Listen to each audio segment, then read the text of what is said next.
reconnaissables à leurs oreillettes et à leurs valises de protection en Kevlar dépliables. Attentifs au moindre danger, ces officiers de sécurité protègent la vie des ministres et des personnalités. La campagne présidentielle commence, ce sont eux qui assurent la sécurité de tous les candidats, quelle que soit leur couleur politique.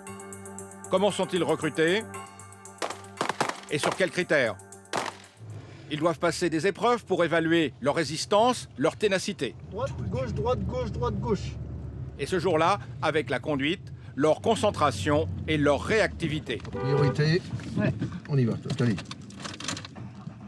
Julie, 27 ans, fait partie des 6 femmes candidates cette année. Elle vient de la brigade anticriminalité. Sa mission, transporter un ministre sur un parcours semé d'embûches. Le plus vite possible, mais sans secousse.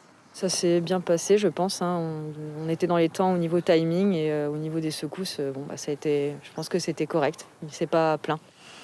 Ils sont tous policiers depuis au moins 2 ans. Leur rêve, intégrer le SDLP, le service de la protection, une unité d'élite.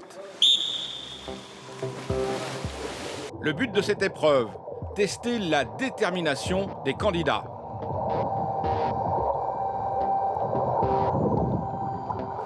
Ok, maintenant tu me le ramènes. 5 heures du matin, ils n'ont dormi que 2 heures cette nuit, histoire de rendre l'épreuve encore plus difficile. Certains savent à peine nager. Celui-ci est au bord de la noyade, mais il s'accroche. Les tests aquatiques, ça nous permet de voir s'ils ont la niaque, s'ils ont l'envie d'intégrer le service. Ce qui veut dire que même s'ils nagent de manière approximative, nous, on arrive à juger un peu les ateliers. Les examinateurs détectent ceux capables de se surpasser, au risque d'y laisser leur vie. Je suis là pour faire un job, je suis là pour le protéger. Et si effectivement ça doit passer par là, voilà. Mais aujourd'hui, je ne me pose pas la question, en tout cas pas dans ce sens-là. S'il faut mettre sa vie en jeu, je mettrai ma vie en jeu. Ouais. Avance. Une épreuve est spécialement conçue pour déstabiliser les candidats. Ils vont perdre tous leurs repères, frapper, insulter, la tête dans une cagoule. Tu as un temps limité de 2 minutes. Si tu prends trop de temps, c'est un échec. Est-ce que tu as compris? Nous retrouvons Julie. Elle doit s'échapper en suivant un mince ruban en plastique, le tout en silence. Abandonne.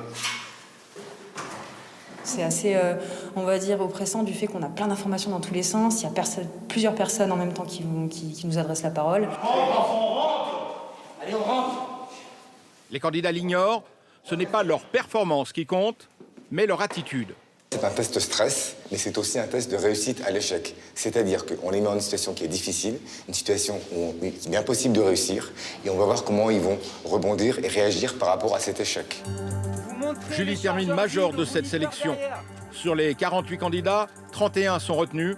Ils auront 6 semaines de formation intensive avant de rejoindre les 700 officiers de sécurité du service de la protection.